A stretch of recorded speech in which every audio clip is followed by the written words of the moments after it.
Hello again, South Africa. I'm Nik Rabinowitz. I'm Hezron Louw. Welcome back to Tyres and Braaiers. Today, it's horses and Valiants. It is buckies and bandits. It's hot wings and hot rods. That's right, Nick. It's a hot.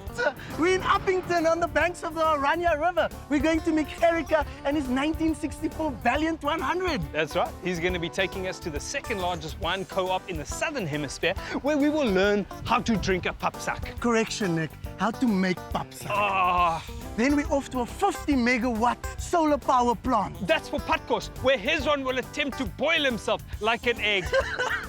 No, the climax today is a spit braai with the rest of the Road Bandits on Oranje River. Oranje River, because after a hard day's pap sucking, all you want to do is rest.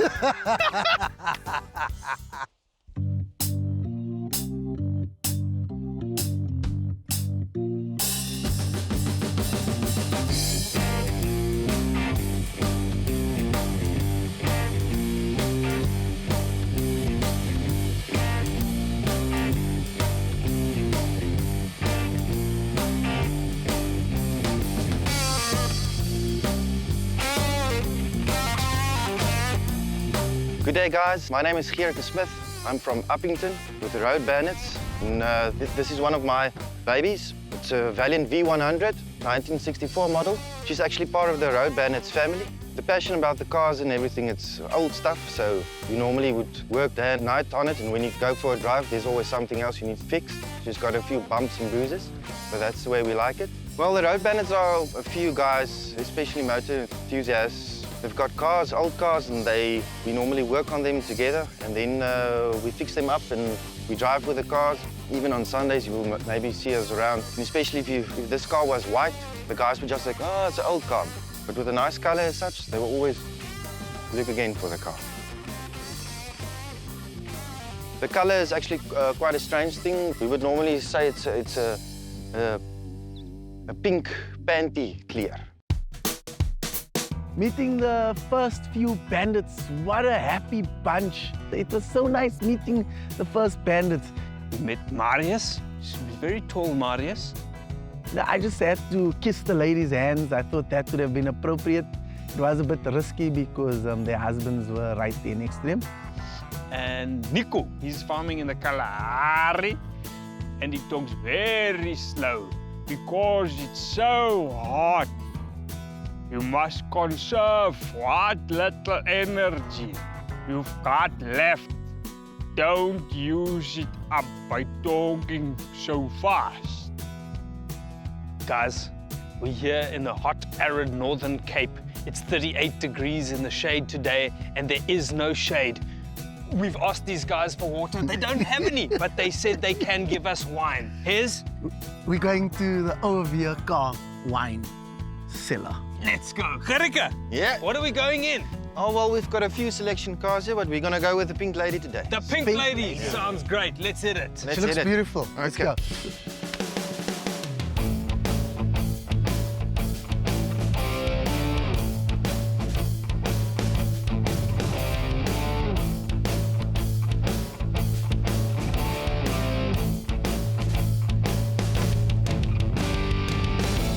The lowest population density in the Southern Hemisphere.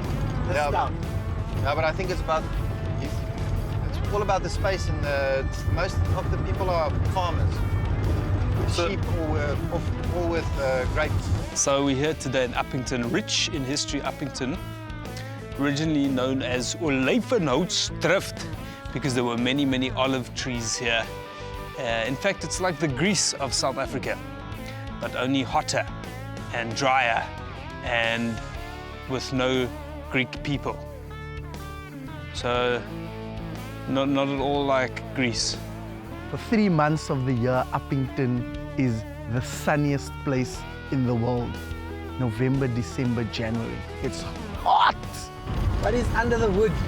Oh, well, see, she's got a slant 6, straight 6 motor in. What does the slant mean? The engine's at a slant?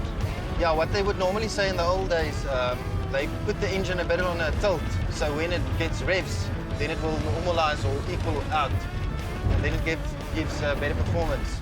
The patina in this car has been preserved immaculately. When you look inside the car, you can see the original dash, you can see the original buttons, you know, this roof lining is original, the door rubbers are the original door rubbers because you can see the cord pulling away on it.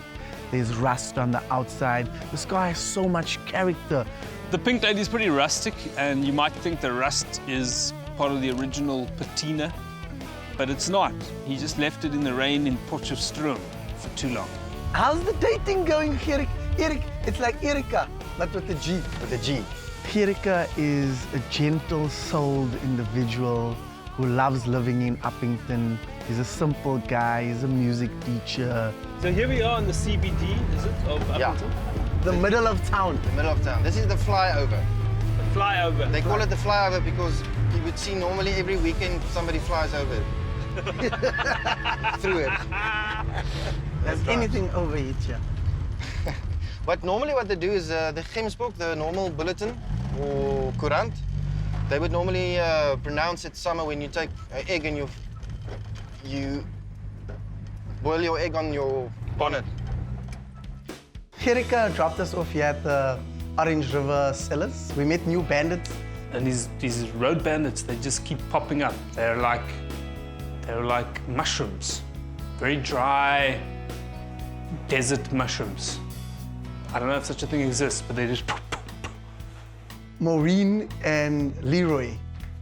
It was very interesting meeting them. You know, it's like they're gonna banditize us somewhere soon. Maybe we'll braai with them. Who knows? How do they make the wine? That's what we want to find out here at the OWK, or in English, the OWKCT.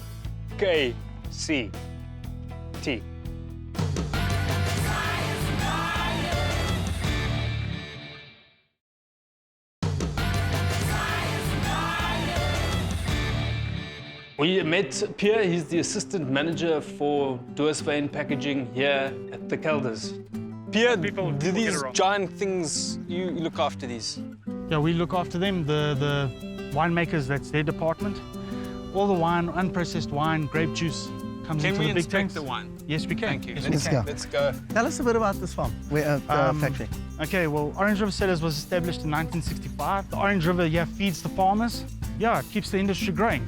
This is the second largest producer of wine by the ton in the Southern Hemisphere.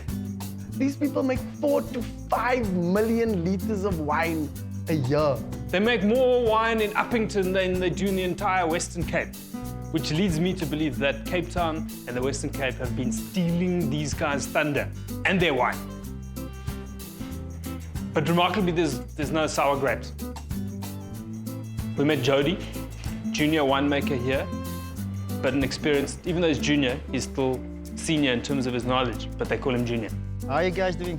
All right, man. It's a little hot today, Jody. Yeah, we used to that around here, but yeah. Is this a warm day for you or a cool day? Well, this is moderate, if I can put it like that. The trucks, they come in here, Yeah. tip the grapes in here. After we've done the grading of the grapes, Yes. in here, gets processed from here, through the stemmer, where the berries are separated from the stems. When you think of wine production, you think of people stamping on grapes, jumping up and down, bouncing, getting their toes involved in grapes. Things have changed. Now, making wine has become so mechanized. The grapes will be processed from outside through these pipes. And there's the control board. So the guy over there, he controls where the grapes is going to be allocated. So we allocate it and he makes sure that it ends up in the right tank. So from there, it comes through here. And we call this de-juicer. So what happens here? The juice, the flesh, yeah, the flesh of the berry gets separated from the skin. Yeah. The juice. Yes. So that gets separated over there, and from there it gets pumped to a tank. And at the end of the day, I just want juice because that is what I want to make my wine of. Jody took us around. We drank some raw wine, some raw white wine, which was actually quite delicious. Very fruity, tropical fruits, guavas on the nose. How many liters in here? 78,000. So unlike Cape Town, your taps haven't run dry. Yeah. It was interesting to taste raw wine. It was my first time tasting raw wine. As Nik called it, vegan-ready wine. Cheers. On Cheers. that note, cheers. L'chaim, as the L'chaim. juices say. Okay. Now I'm gonna make patkos for Nik and myself and Gerika. Okay, here's the other bandits, eh? He and her. The guy with the blue truck is my brother. Oh, more bandits. Yeah. Oh, wow, look at that car! Amazing! We also met more road bandits on the side of the road. They're fantastic. They seemed very excited to be out in the hot desert. Ek hoor is nie baie warm vandag hè. Hier en hier vandag. 38 vandag eintlik. Is dit 38. So this is cool. mild. Ja. So this is mild. What is hot for you guys? Ja. 43, 45. 45. So I did finally make patkos. I wanted to make a egg sandwich. So I tried to fry the egg on the bonnet. Turns out it's not that hot. You can't fry an egg on a bonnet. I suspect they put coolant liquid on there before just to show that it's not that hot. Because you can't fry an egg at 38 degrees. Didn't work. I then made a meatball sandwich. I had some meatballs, some ready-made Napolitana sauce. And I put the meatballs and Napolitana sauce into a pan with a little bit of oil so that it could cook. I cut the bread open, put some baby spinach on it. And then once I put the baby spinach on, I put the meatball and I put some mozzarella cheese, which I melted in the frying pan with the sauce. And Bob's your uncle, boom. Hez, Nik, how's it going with the patkos there? it's bloody hot out here, Nik. It's excruciating. I feel like you should get out and give me a hand. What do you want me to give you a hand with? Well, we're almost at the end of it. So you don't want me to give you a hand? Do you know what? Yeah? It's actually quite cool inside the car. Yeah. Hez, Nik, I feel bad. you don't. I do a little bit. Really? Desert meatball sandwich.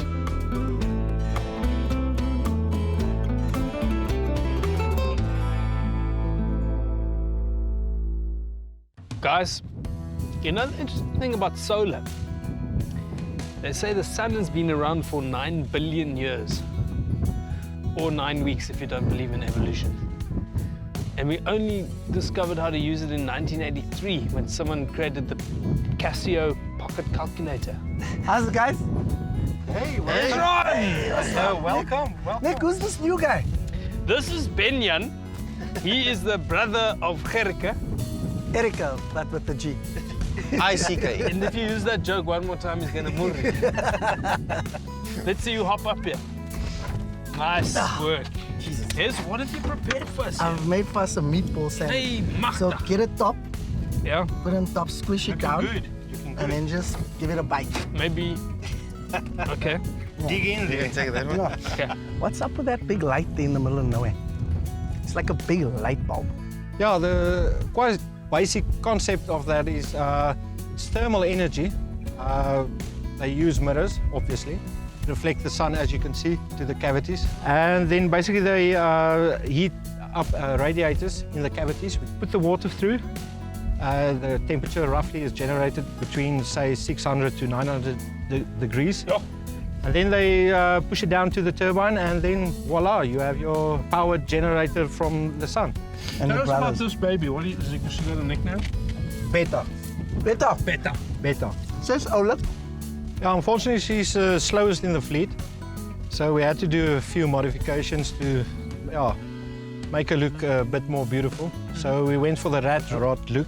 Where do we go from here? It's kind of hot here in the middle of Narrens. Well, I think it's almost time for dinner. Dinner time. Right time!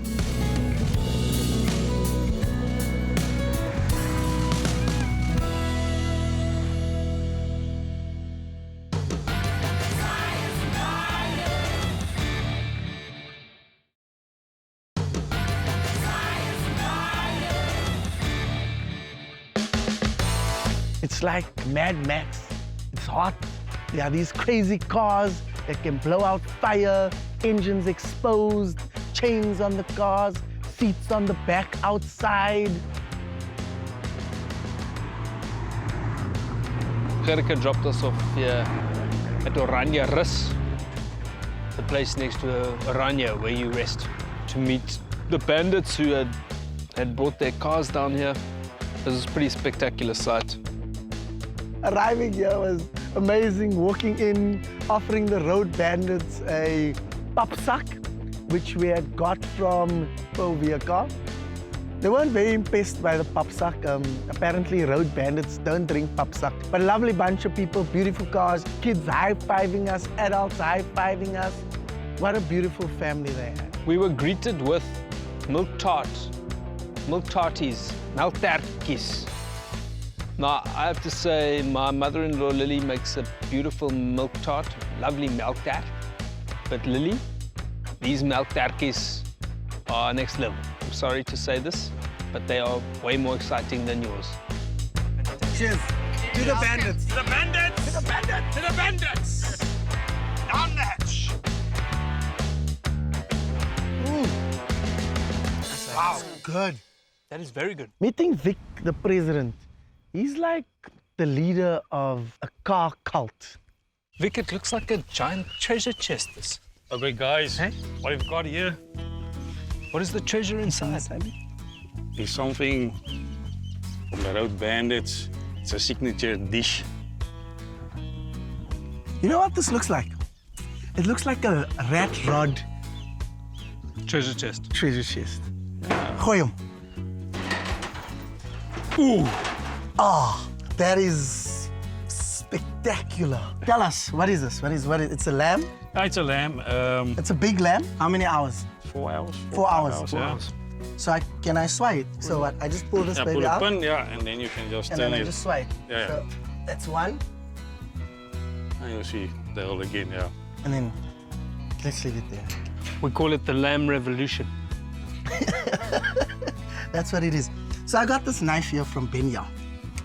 And what a guy Benya is, It's eh? like the MacGyver of Upington. He's like the What do you MacGyver of guys call it? Upington. Gadget. Gadget man. Yeah, So, can I slice it? Yeah. Is that fine? yeah. I'm gonna give this baby a nice little slice here. The lamb looked beautiful. It was beautifully caramelized on the skin. As you sliced into that meat, there was juices oozing out. Hey, chef. The lamb on the spit, we've seen a couple times now, but this was taken to the next level. These guys had used syringes Oh, goodness. to inject the lamb with some kind of concoction. It was like in the old days when you used to take nachos to rugby, but you injected them with brandy. Just when I think I'm about to become a vegetarian. Somebody does this, huh? Wow. There's some, what's marinade? What? Talk to me here. Spices, herbs. That unfortunately is a secret. Whoa! I knew it. So it was a very interesting look for a spit braai. It's a beautiful way to braai meat. It's very, like I said, it feels like the world has ended. And this is all you can do is braai meat in a rat-rodded spit braai. What are we having with the lamb? We've got homemade pot brood Yeah? and then sweet potatoes. Oh, yes. Now I'm off to make cocktails for you guys. Okay. I hope I can do a good job as you guys have thought of done. a name for this cocktail. No, I haven't. We are on the banks of the Orange River, Yes? and we are close to some neighboring towns. I think we should go with the Kakamas cocktail. Off to cocktails. I went around, met all of them with Vic, club president, upstanding guy. I met Yaku with his Chev Bucky, the Camino. There were Dodge 100s, there were Fords, there were little flat bottles of brandy on the seats so they don't roll around on the dusty roads. Especially maybe if a kudu jumps in front of your car and you swerve, you don't want your brandy to fall off the seat. The name of the cocktail is the Orange River Watermelon Delight. There are elements of orange in it. So I took a watermelon, cut off the top, and I cut off the bottom so that it can be stable. I then emptied out the center, took the center of the watermelon, put it in a blender, blended that up, added some orange juice, some lime juice, blended it a bit more. Then I strained that blended mixture into a jug. It was a very sweet watermelon, so I was very lucky. I added 1/4 of a bottle of Contral, orange liqueur, 1/4 of a bottle of vodka. I added 1/4 of a bottle of light rum. I then took that liquid and put it back into the hollowed out watermelon, ice some lime slices for garnish, and reserve some of the watermelon pieces for garnish as well. Very easy, very delicious. Orange River watermelon delight. Delicious drink. Easy to make as well. All you need is a watermelon and some booze and some ice. And Bob's your uncle. You're on the Orange River. Why are you naked? I went for a swim That's sexy. while you were slaving away. Again, Yeah. this is lovely. The banditas. The banditas, the lady bandits. And they didn't just make the salads, they also made the wrap, the potbrood, the salads, the patats. They made everything except for the spit. Because if you didn't let the men do the spit, they would feel emasculated. Let's eat! Please, let's eat. Let's go eat! Cheers, ladies. Cheers.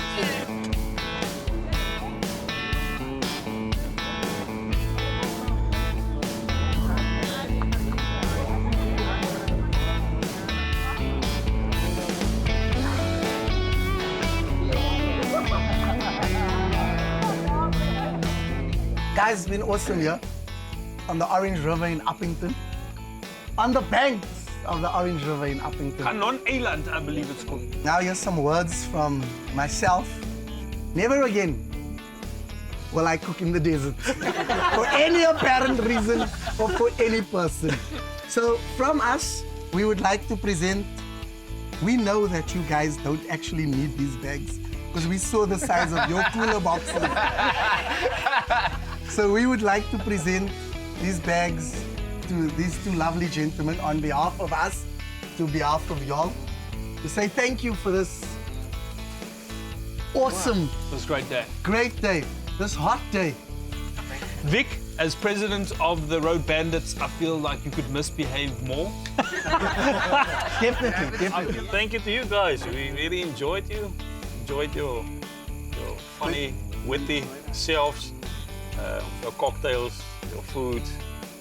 Thanks to you guys. Hope you enjoyed it here. See you again in Upington. Yeah, beautiful. Yeah, I'll come in the winter. I will never visit Upington in the summer.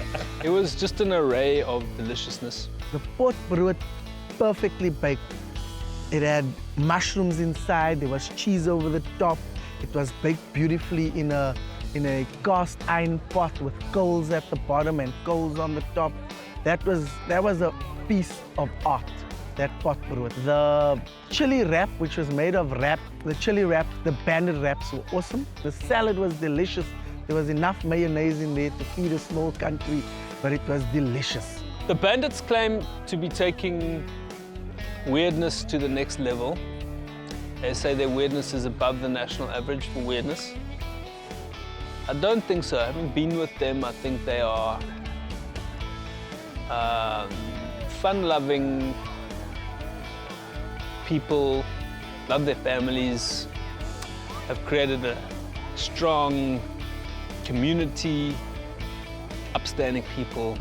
Gerike, thank you for driving us around today in the Pink Lady.